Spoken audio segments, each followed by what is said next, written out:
Good morning, Jennifer. This is our final episode together. How are you feeling about it? I'm excited. Yeah, I think we've got a good story to tell here. So I'm excited as well. So we've done a whole series on Reimagine Leadership, which again is based on the program that we did at Girl Scouts of Northeast Texas, which may be truncated to GS from here on, just to shorten it. But let me, just for context sake, I am going to review the structure of the program again so that as you folks out there who are listening, you'll be able to hang some of our comments on, oh, they're talking about this or that. So let me just review that again really quickly. So we are focusing this episode on the results of the program, both quantitative and qualitative, and some lessons learned. So the leadership program that we completed in late May was a 7-month program that was divided into 3 modules.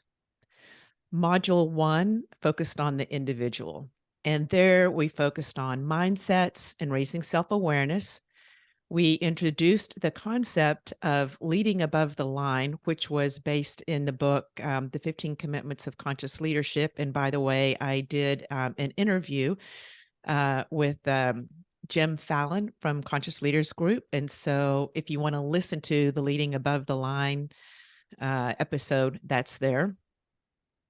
And in module 2, then we expanded from the I space to the we space. So we were working more on relational skills, particularly in the domain of trust, and also how to be more agile and adaptable in our own personality styles and working with the personality styles of others. And we covered that topic with the assessment called Tilt. And I also have 2 episodes, one on trust and one on tilt, that I've also done interviews on. The final module was module 3, and it was based more broadly on teamwork. So expanding that we space even further. And by the way, we used Lencioni's or Wiley's 5 behaviors there, and it really let us kind of dig into the concept of trust even further. So those were the modules. Then, pardon me, throughout the program, um, it was a large group, so we were about 43 people in the program, and so we put together smaller groups of cohorts of 4 to 5 people, and they met throughout the program as well to support each other, to work on the application of concepts, and also a key reason for doing the program was to increase cross-functional relationships. So we built those cohorts very, very intentionally. They also, the participants also engaged in weekly practices and assignments, and that ended up in some friendly competition between the cohorts. And the weekly practices are really intended to help establish habits and to give real experience of application of the concept. So that was woven through. Plus, there were some Zoom workshops, et cetera. I think that's enough for now. Jennifer, did I leave anything out there? No, I think you've got it. There Okay, were a lot of good. components to it, but it was came together as a nice package. Yeah, yeah, and I think that all of the components at different levels are also important to a program like this, giving people various ways to engage. So, before we go into this further and get into the real meat of this, I want to acknowledge, Jennifer, that last night that we were at an award ceremony, that you were a recipient of the award of Most Admired CEO in Dallas, and that was wonderful. And so, congratulations on that. Thank you. I'm so humbled by that award, and it is actually really meaningful. And particularly in the last 3 or 4 years post COVID, post the murder of George Floyd, post the Reimagine Girl Scouts, the work we've been doing has been really hard. And to get that kind of recognition, and I know the support of my team it was really meaningful for me. Yeah, So yeah. thank you for being there, Leanne. It was really special to have you there. It was very special to be there, and I keep hearing the last thing that you said, I know that you had prepared remarks ahead of time, but when you got there, you saw that you were only one of two women That's right. that were being recognized out of about 27 or 29 CEOs across all different industries, different sizes, for profit, nonprofit, and there were only two women. And the That's right. last thing that you said that you, like, I think kind of put in there at the last minute, and so that we will see more women standing on this stage in the future. And I thought that really brought this whole message forward of what you're doing at Girl Scouts. Absolutely. Yeah. No, it was really shocking that there were only two women there, and we actually knew each other. And we both kind of committed to the fact that we've got to lift more girls up and see more women be CEOs and more women being recognized for their leadership. Yeah, so let's just segue from that, Jennifer, to you made a big decision to invest a lot, and not just in, the financials, but people's time and energy, et cetera, in this program. Just by going over the different components, people can hear, oh, there was a lot involved in that, and people had to be really engaged, which meant that, they were doing this as well as their full-time job. And so as you were thinking about this program and what GSNetX needs and what the community needs, how did what were you hoping would happen? What skills, behaviors, et cetera, do you think are needed to move the organization forward and make an impact in the community? So when we started this process of reimagining Girl Scouts for the future, we really we were thinking about the fact that Girl Scouts had not grown in membership in over 15 years, and post COVID, post the murder of George Floyd, our organization really needed to be meeting the needs of the girls in our communities in different ways. And I actually visioned out about 10 years. I was starting to talk about what are the girls in this community going to need 10 years from now, not next year, not the year after that, but 10 years from now, what are we going to need to be? And that was a really big undertaking. And we recognized pretty quickly that the best or the most important asset that we have is our people. So we could invest in all kinds of things, but if we didn't invest in our people, we weren't going to transform the organization. And we had actually never really invested in our people in the way that I was thinking we needed to. And so that's when we invested in this program and put 43 of our staff through this. And there were a couple things that just kind of popped to the surface. In theory, I feel like our senior leadership team had been pulling the organization forward for a long time, and it was very heavy work. We were pulling everybody forward with us, but they didn't have the skills to be pushing along with us. And so the biggest thing that I had thought about was that we needed to delegate power or distribute decision-making and leadership within the organization.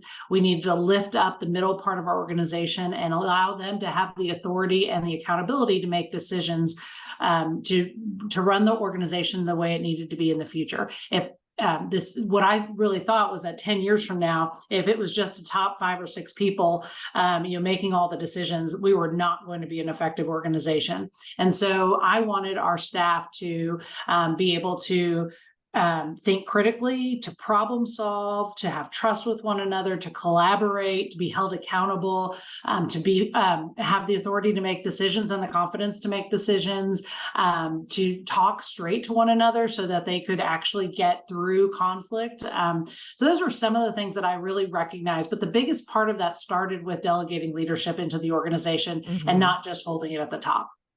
Yeah, yeah. So that term distributed leadership really comes up again. And what we know too is that you can't just wave a magic wand and all of that happens. Some people have to let go and some That's people right. have to be willing to take the baton.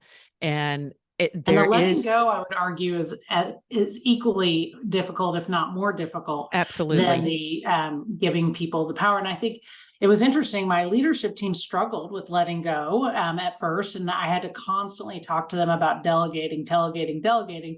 And then the people who were being delegated to were nervous to step up into the role Yeah. of accepting responsibility. And we're still in the process of re-normalizing all of that. But I think that distribution of power and decision making and leadership is a critical part of our future success, and yet it's been a very uncomfortable transition for us, I Mhm, think. mhm. So last night, I heard a really inspiring story about a recent camp that you all did that I think exemplifies what you want more of going forward. And I'm not going to say that the training that we did had anything to do with that, but it's just a great example of the way you want the organization to be out in the community. So it's not just the work that's happening inside Girl Scouts. That's not just important, but it's foundational. It's also, what's happening and how your team is engaging with the community. Can you just, I'm just popping this question to you like unprepared because I remembered and I just thought, and you said, this is what we want more of. So talk about that just really quickly. Yeah, well, we were very fortunate to have Deloitte spend 16 weeks with us, really helping us to question our orthodoxies about Girl Scouts.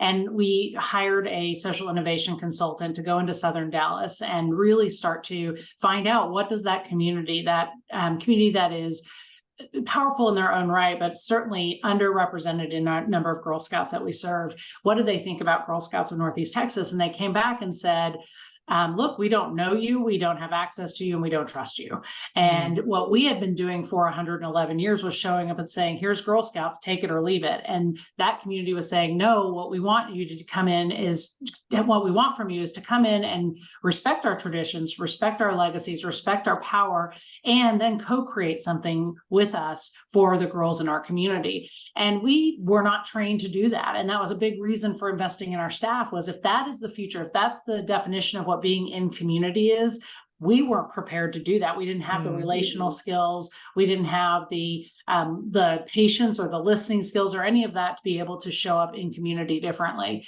And so, in addition to building the leadership skills of the team, we have been learning what being in community is, and we brought in some consultants to help us understand how to map assets of a community, how to show up in a community, how to communicate and listen in a community, and how to have a little bit more, as an institution that we are, have a little bit more humbleness about how we show up in places. And so the project that you're talking about, we have a program called Troops with Mentors, and we go into communities where they're not necessarily used to being leaders of girls and or volunteers in any way. And so we actually hold their hand for 2 years and help them learn how to be the leader of a Girl Scout troop.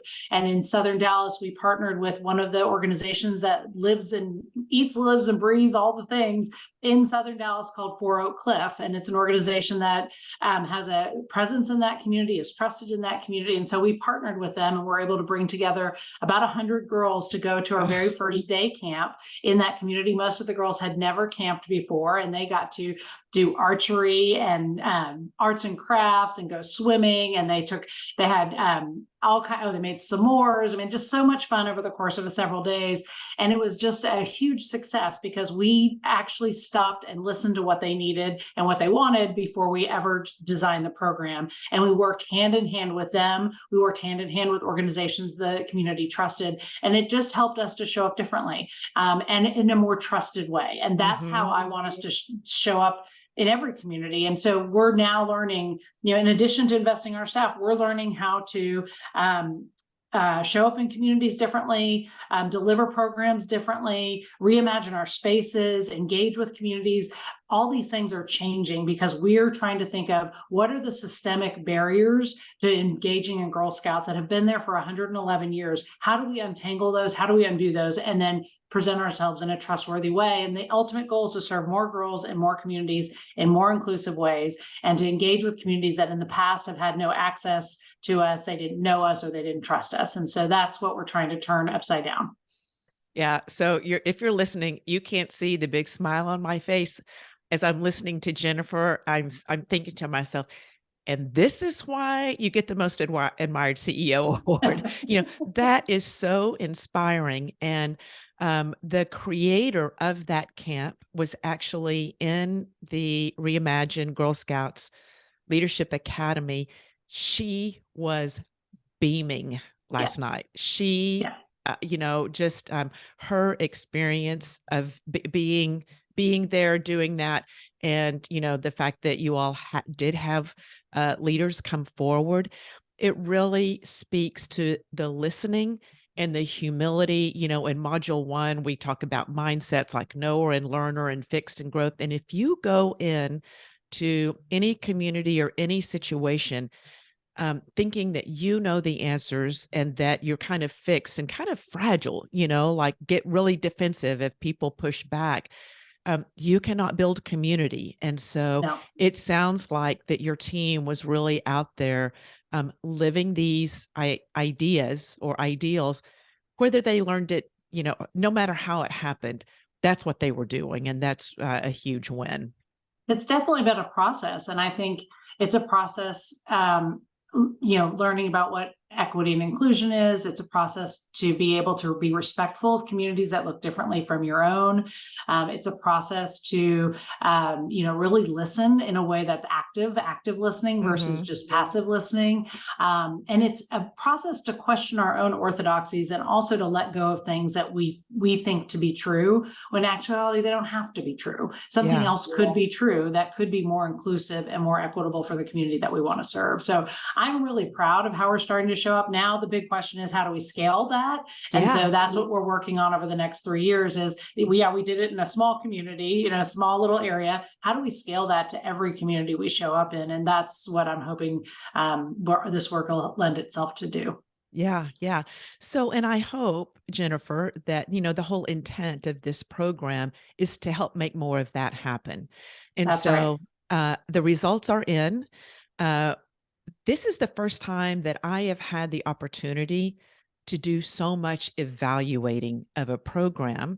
And Mhm. so we did post workshop evaluations, post module evaluations, and post program evaluations. So we did a lot.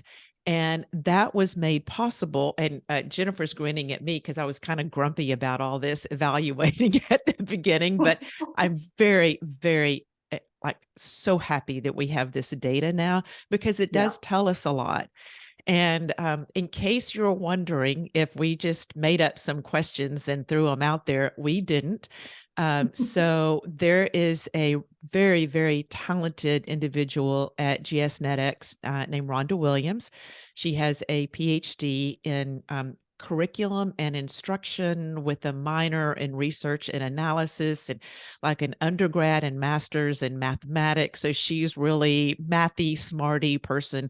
So she guided this process and Yes. she created the graphs and everything and helped us look at the results that came in. And so we are going to go through those results. And I think what I'd like to do, instead of going through like each slide and each question, we've kind of grouped them into, what got the highest marks, what was middle, and what definitely needs some more work. And so we want to share that with you. Just kind of open the kimono a little bit here on where we are and what work needs to be done. So highest marks. Let's start there. And Jennifer, you just pop in anytime. So I don't want to say this too before we get started, that even in the marks that weren't as high, I think that most people would say that's a good result. And so Mhm. it's all relative. And we got from modules 1 and 2, like almost 100% participation in filling Mhm. out the survey, and the post program evaluation was somewhere around 80 or 90% of the people filled it out. So we had very super great response too. So highest marks. Over 90% of the people who responded reported that they improved in skills that they believe will help them be a better leader at GSNetX. And I hope, Jennifer, you talked about confidence. I hope that that helps build that confidence so they're willing to take that baton. Over 80% felt like the cohorts helped them build stronger cross functional relationships. And so Mhm. they spent a good bit of time in those groups. And almost 90% felt that the academy helped improve general working relationships. So, not just in the cohorts, but just in being this program together, over 90% of the people said that improved relationships across the board. So those were the Mhm. high marks. Any comments on that, JB? Your nickname Um, is JB. JB.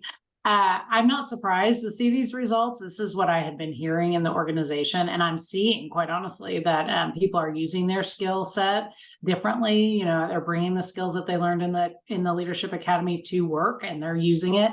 They're, you know, we have a lot of shared language now, so we're even talking about trying to use these skills actively.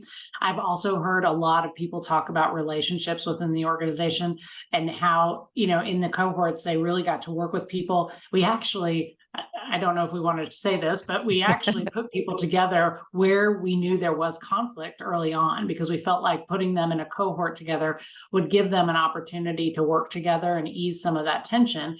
And I can see that that really worked. And I've had a lot of people tell me that they learned a lot about what other people's priorities were and what their challenges were, and because they were in these cohorts. So I think that one of my favorite parts of this was the cohort model and Uh-huh. having people work and practice together in smaller groups. And I love hearing that people felt like that was a success. Yeah, me too. Me too. All right. So here are some high results and but still needing some work.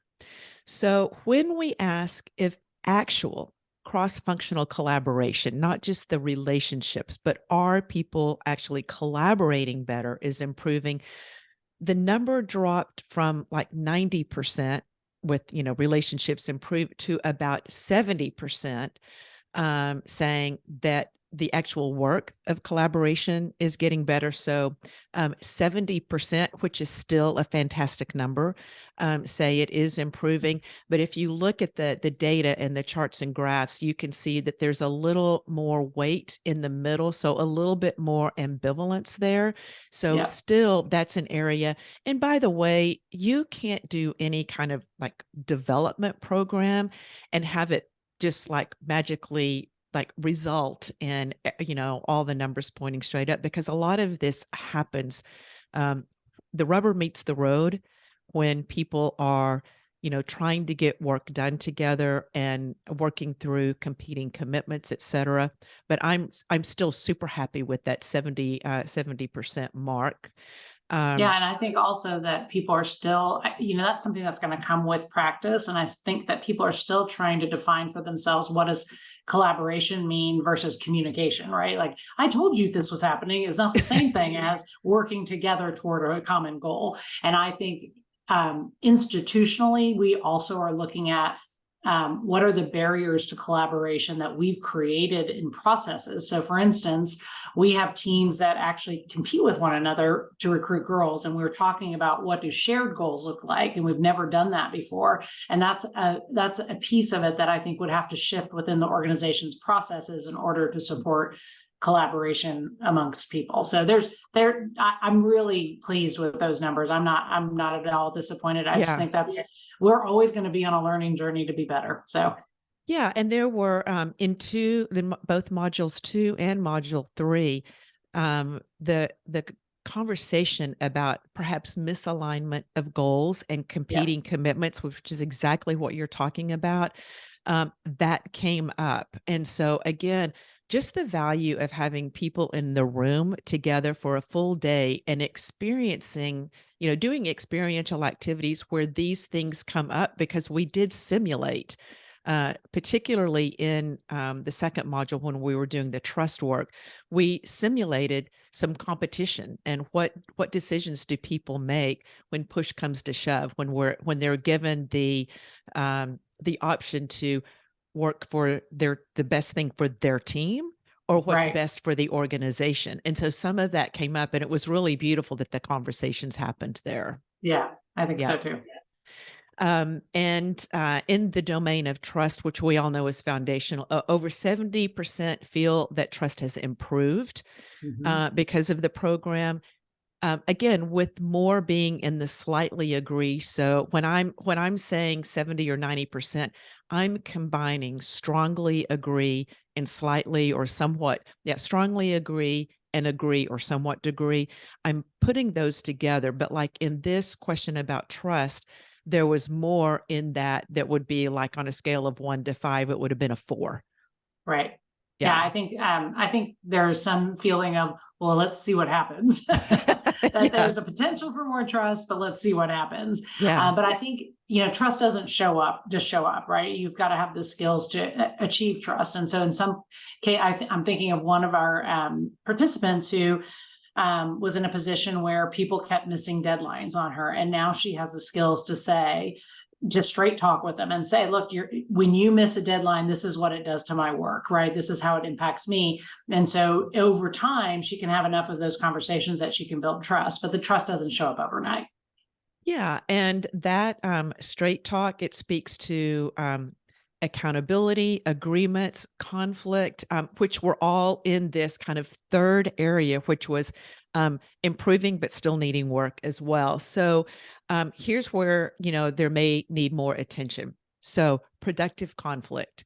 And I would say people typically feel conflict when they need to address a missed deadline. They feel Mhm. that that's conflict. So I think that that's where most of the conflict is felt in the organization is calling breakdowns.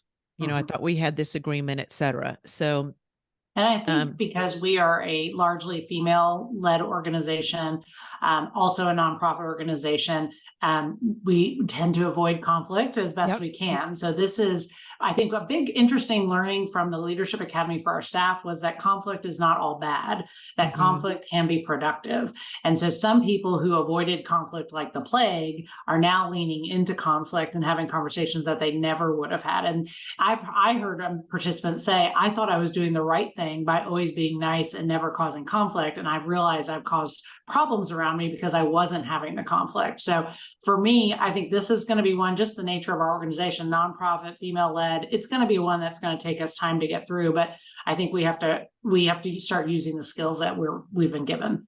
Yeah. And this is, I do work in a lot of organizations, and this conflict is always there. And I Mhm. don't know if there are different countries that face conflict better, but this is an issue across the board. And, even following kind of the Lencioni five dysfunctions or five behaviors model, in order to have productive conflict, you have to have trust. And it's trust in each other, but a lot of the trust also stems from uh, trust in myself, my own self confidence, and am I willing to ask for help and all of that. So Mhm. I think as the trust improves, hopefully the productive conflict will improve as well. And it's a journey. It's not, Yeah. it's not something that people read about or practice a little bit and then it's done.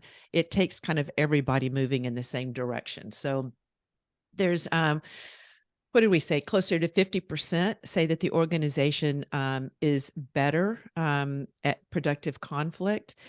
And then the organization's ability to make and keep impeccable agreements increased significantly between modules 2 and 3. So we Mhm. first introduced it in module 2, and then in module 3, we dug deeper into agreements, accountability, all of that.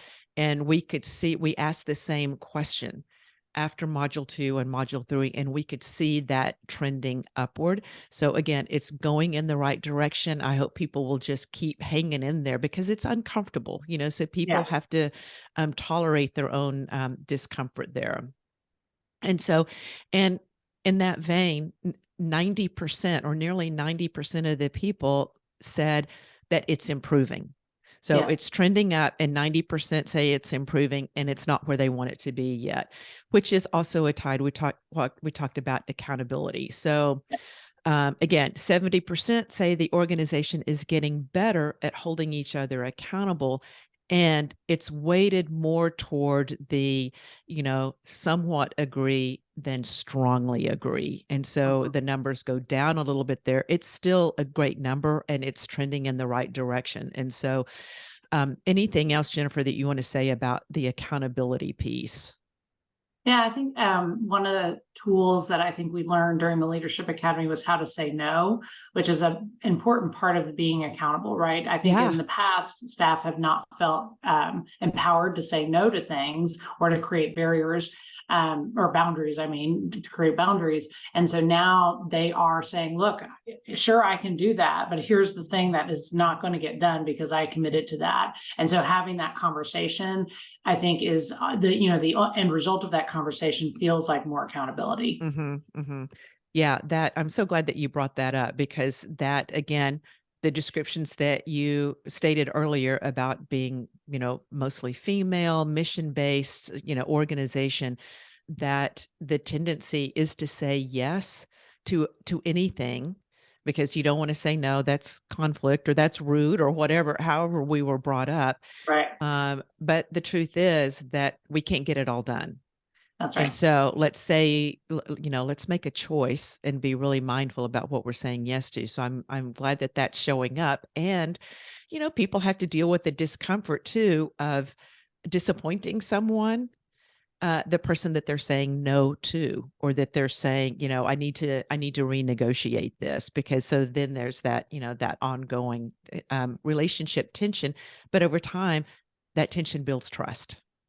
I also think it's helping, or it will help us to resource more appropriately, because I think we have in the past piled things so high on people that they didn't have the ability to do the most important work well. And so, I'm a believer that you have A work, B work, and C work. Not everything has to be done at the top tier, but in some layers of the organization, we have not been realistic about what people could handle. And so a Hmm. lot of work that I feel like would be priority work isn't getting done at that priority level. And so we can resource differently, not necessarily adding staff, but resourcing differently so that we can make sure that the most important work is the work that's getting done. Yeah. Yeah. So that is basically the results over time, the results of the whole program. One of the things that I'm also curious about, and that we've already made a change in the next program, is we looked at kind of engagement over time. Mhm. So in module 1, and I see this every time I do a long program. In the first module, people are really struggle to get their legs underneath them, that what's a practice, what's an assignment, how do I engage in this program? And then module 2, engagement shot way up because we asked the question, I'm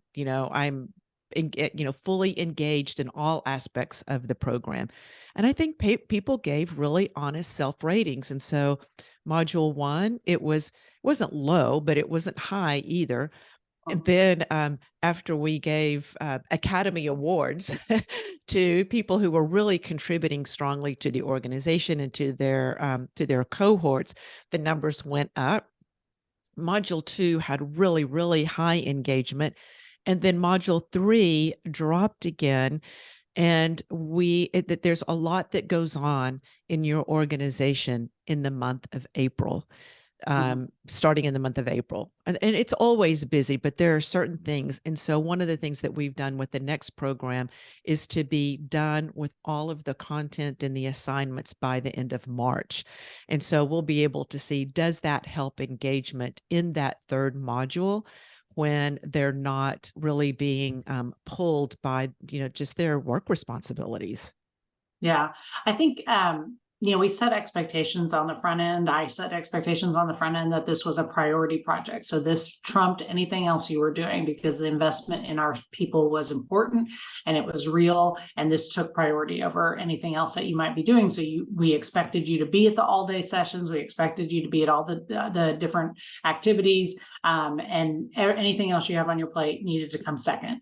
And so I think on the front end, people felt like, oh gosh, okay, we have the permission to to really lean in. And then there were still people during that first session who didn't understand what that meant. And so Right. they kind of nailed it in a little bit. And then, but they were competitive. So once they saw that people were getting awarded for participating, they really lifted the bar, I think, for themselves.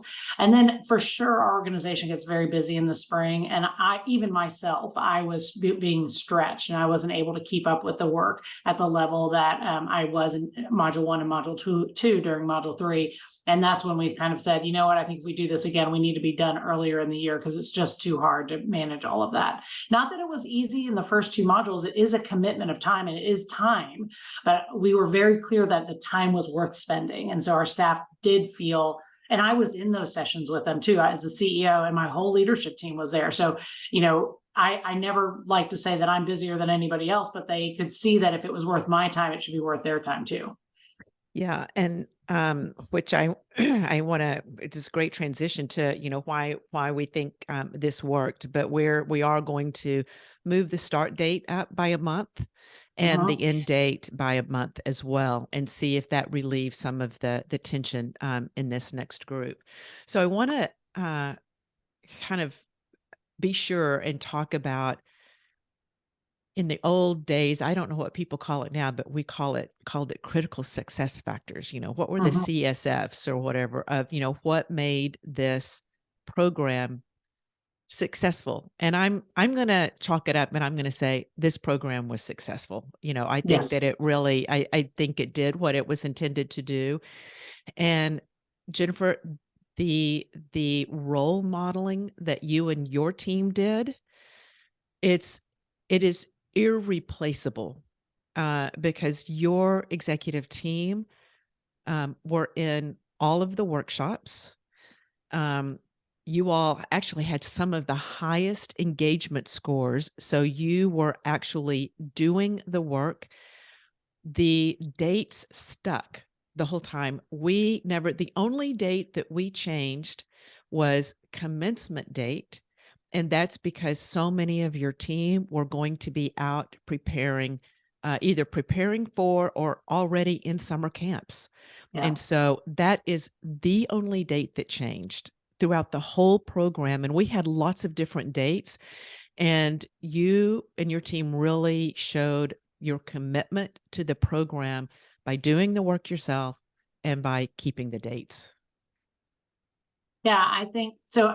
I take it back to, probably 2020 when we experienced COVID and we experienced the murder of George Floyd. And I recognized then that I had to go on a learning journey for myself, that my pre-COVID leadership style was not the right leadership style for Girl Scouts of Northeast Texas post-COVID. I recognized that and I went on a deep learning journey on my own.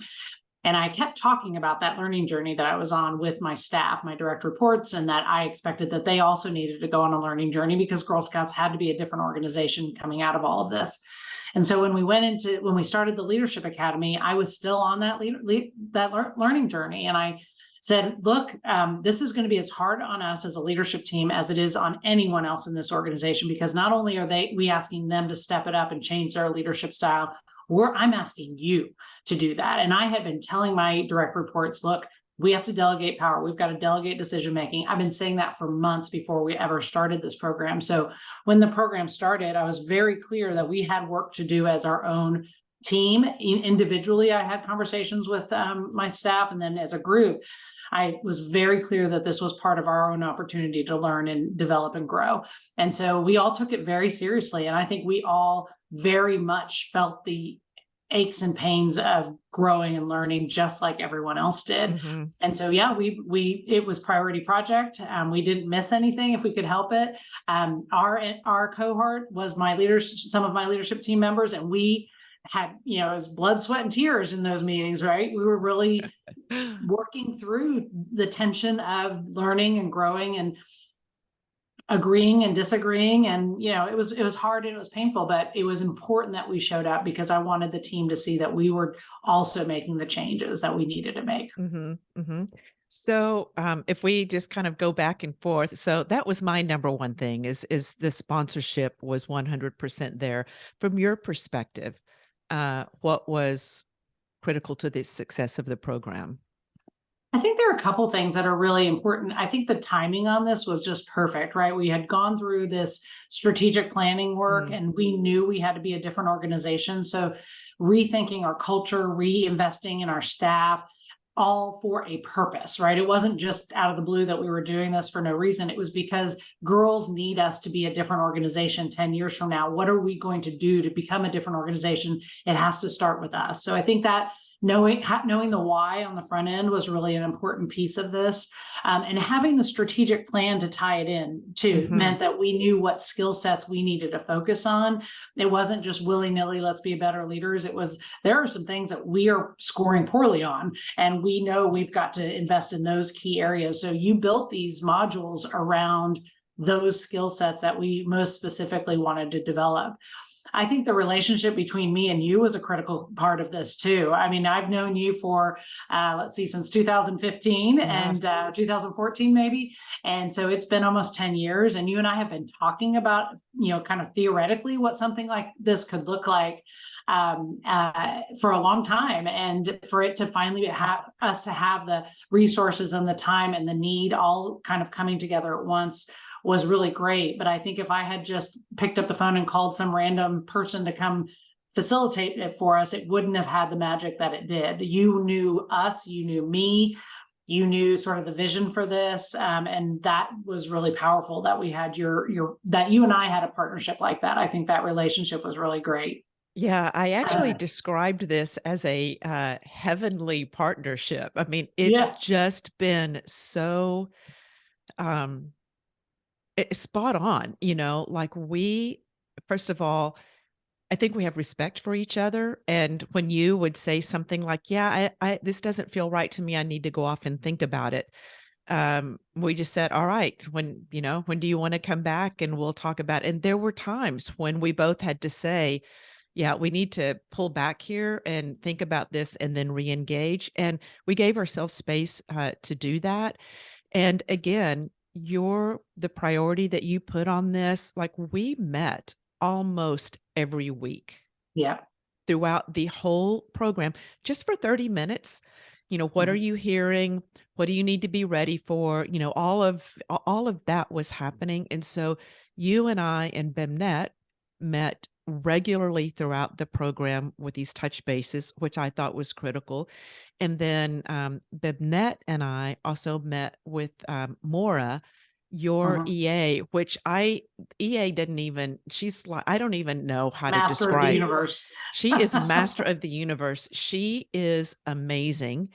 And that's another thing that, as I think about, when I talk to other people about doing a program like this and what it takes, her role in holding the things together, thinking about the details, knowing you, knowing the organization, and being hyper accountable, and also not afraid to say, where is this? We said it would be done, or you said you would have this to me by this date. Do you have it yet? If not, when are you going to have it? She had no qualms Yeah. about saying, this is the schedule and we're on or off. And that was invaluable. And I think in any program, whether the person, like, I'm facilitating it and I have people on my staff that are holding that together, or in this case, it was people on your staff that were doing all of that,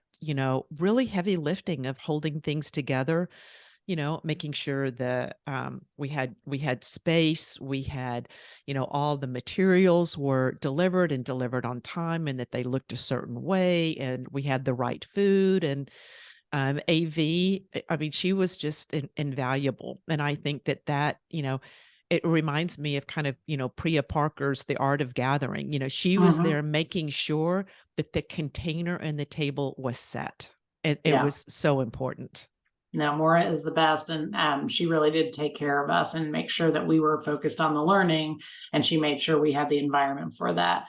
I also think it was a little bit of a nice to have, but it turned out to be really special, and I think it made our staff feel really special to have a shared logo, and to have at every session we had a box of little goodies that were related to the learning for that module. And I don't know, if we hadn't had the resources for that, we might have skipped out on that, but I thought it brought something extra special to the sessions. We'd never done anything like that before, and I think that was 100% BEMNet's idea. And I being kind of, I probably would have fluffed it off, but actually I think in hindsight it really added a lot of value, that people felt special and felt appreciated and invested in. So it wasn't just their work, but it Mhm. was actually a sort of a gift to them as well.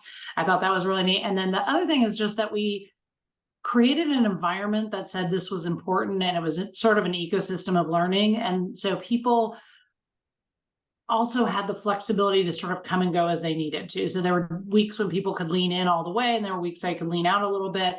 It wasn't so strict. It had some flow to it, I think. And Mhm. that, there were times, I remember after the first module, there was someone on our team who's very competitive and never loses, and yet she didn't win anything. And I reached out to her and I said, what's going on here? And she goes, I haven't been leaning in like I should. And she like won everything the second module, because I that's just her know. style. But I wasn't afraid to go, hey, I'd like to see more of you in this. It wasn't a punishment, or wasn't a critique, but it was like, I would like to see more of you in this. And she responded, and several people responded that way. And I think that sort of respectful flow was really helpful too. Yeah, the person that you're speaking about there was very enthusiastic. So when in module 2, when, or module 3, when we announced module 2, high Yeah. performers or whatever, I mean, she was like a cheerleader, like, yes. And, she was so, and she was disturbed in the beginning. Like, she was challenging me on some things like, Mhm. do we really have to do it this way? And I'm like, yeah, this is the program. This is Yeah. how we're doing it. And so, but then she just jumped right in.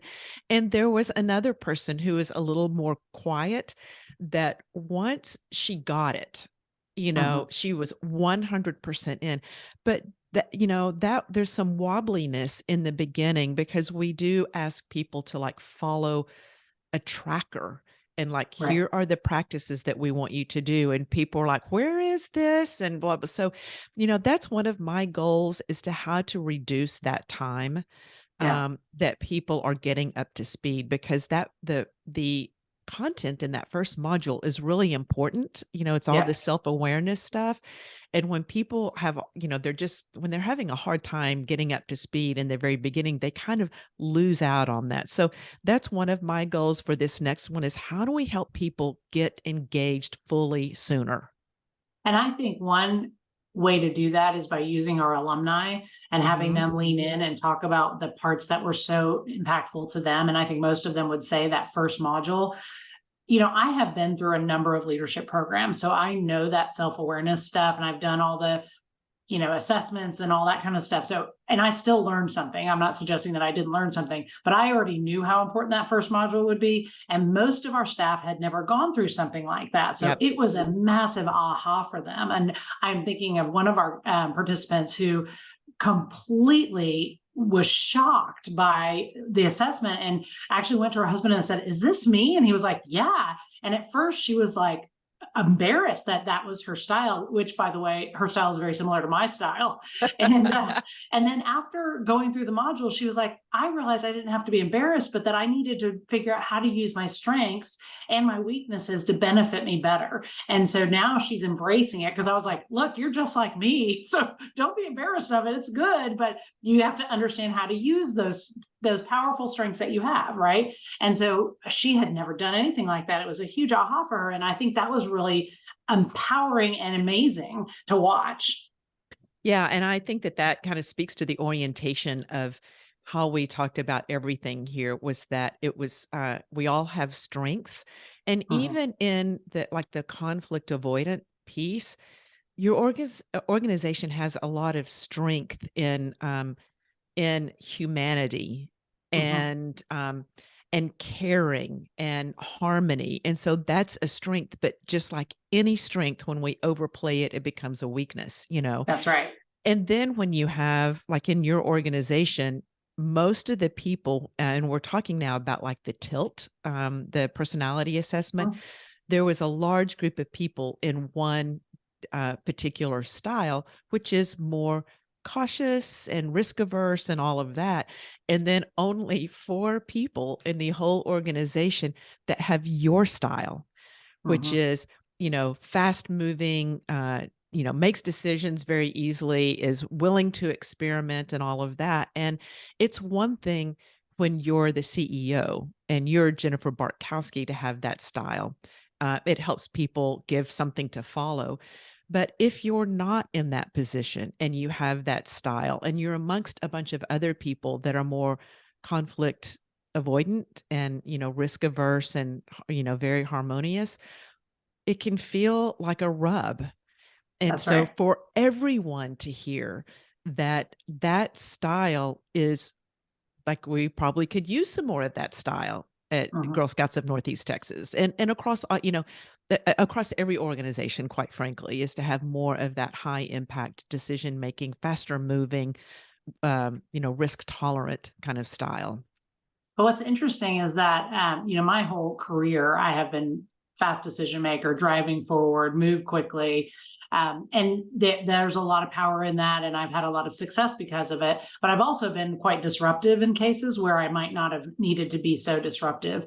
And one of the things that we did that I appreciated about the way you led the sessions was you asked us to be respectful of the other side and even to practice the other side. So one of the things that I was doing was to welcome dissenting voices, because usually in my career, dissenting voices just slow me down and irritate me. But in this case, respect and I do have somebody on my leadership team who is my opposite, and she is often a dissenting voice. And what I learned was that her dissenting voice often has to do with capacity and operations, which I have no eye to as CEO. I don't actually know what our capacity is or how well we can operate. I just have big ideas and I want to get moving on them. And unfortunately, what that means is sometimes I move us forward towards something that we are not resourced to be successful at. So this person would ask a question, and while that might irritate me in the past, I was like, well, let's stop and sit on that for a minute. And on the flip side, she did the same thing because she tended to be overly cautious. And she said, I'm trying to practice my impact side. I'm practicing my impact side. So it was really good for all of us to see their strengths and weaknesses. And I've been strengths and respect for the other side is, I think, what I want to say. And I've been in leadership programs where the slower or the more cautious is seen as bad, and the fast and the visionary is seen as good. And in this one, I thought it was really great that we were respectful for all of it. Yeah, yeah. Yeah, so I think I am going to actually put together a list of what we were talking about so that folks out there, you're listening and you're thinking that you might want to do a program like this or any, and it doesn't have to be a 7-month program. Just say, we could even say it could be almost any kind of change. Right. And that what are the elements that create success in a leadership program or a DEI program. And oh, by the way, we put BIMNet's name into the conversation here without saying who she is. So let's complete that right now. Who's BIMNet?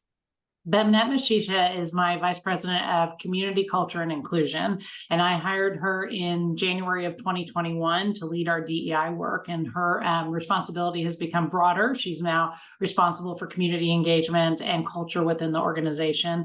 And she reports directly to me as CEO and has been an integral part of designing this leadership academy with you and I, and comes to it with an eye toward equity and inclusion, which I think is a Mhm. really important piece that I may not have recognized as fully if she weren't in the conversation with us. Yeah, she really added a lot when we would be talking about the space, what kind of we Yes. space. And then she would say, like, well, whose space and how are we defining a safe space? And it really did. I come from a background of privilege and, haven't had to think about this stuff too much. And so her voice was really, really important in Mhm. how we thought about how we were creating spaces and conversations, et cetera. So that was, her input was also really valuable there. She was a key member of the guiding team and the project team, both. Yeah.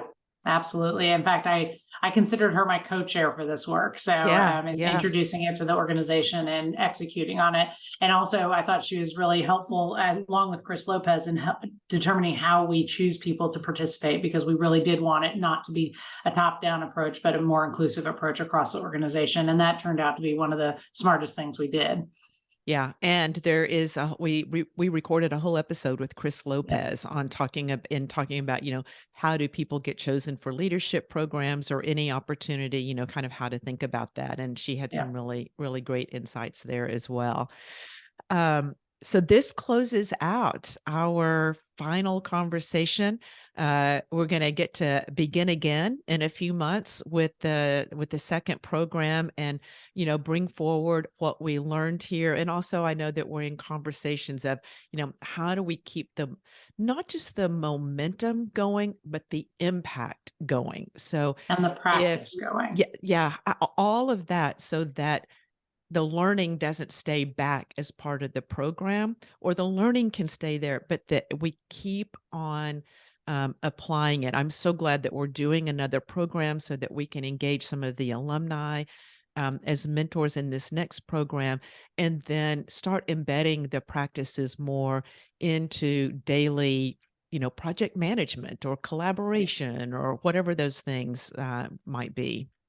Yeah, I think that one of the things that um, will make us successful in the future is that we maintain this commitment to being on a learning journey. And I think that's that kind of environment and culture we're designing at Girl Scouts of Northeast Texas, that we're not going to be one and done. This is not a 9-month program and then we're you're a leader now. This Yeah, is going to be right. ongoing. And I talk vulnerably about my own leadership changes and leadership journey that I'm on, and so that my staff can hear that even at my age and my experience and my title, I'm not done learning how to be a leader.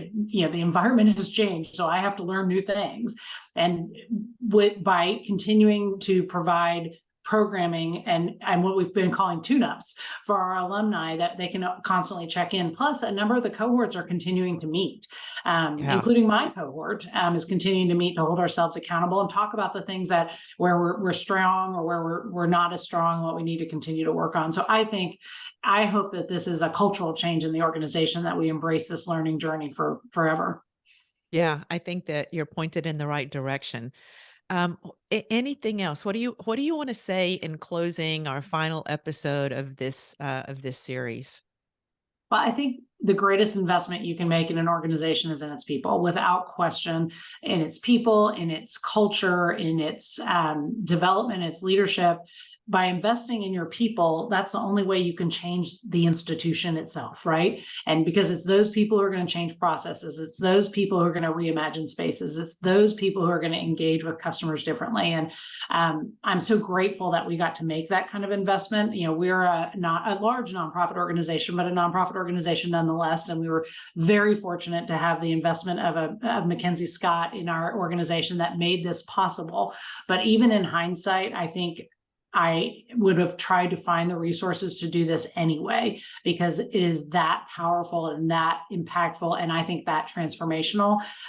I don't think I could get this transformation any other way. And so I think this is the way to do it. And I highly recommend other organizations, for profit or nonprofit, find ways to invest in their people, not just a one and done. And I want to stress that too. A workshop on a Tuesday is not going to get this done. This is a long-term investment that the CEO has to say is important, and that's priority work, and bring their whole staff along with them. That, really pointing out that we have to do this because it's that important for the future of this organization, and then going on and taking that journey. I think that just all of that together, I think is just the way to get this done well and to be able to be transformational. Yeah, well, thank you for being an amazing exemplar Thank and you. an equally amazing partner in all this. I think that, like you said, I think that our working relationship really, and our trust in each other, really did help solidify and lead to the results that the program got. Absolutely. All right, Jennifer, thank you. And we will see you around as we are designing our next program. Thank you.